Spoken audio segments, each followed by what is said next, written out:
নবীকে খারাপ কথা বলার কারণে এক হিন্দুকে আমরা আটক করেছি। সে প্রচণ্ড অন্যায় করে ফেলছে, সে মাপ চাইছে, তারপরও তাকে পাবলিক ছাড়তেছে না।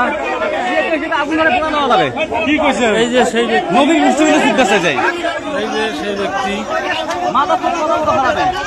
এই যে সেই হিন্দুর বাচ্চা।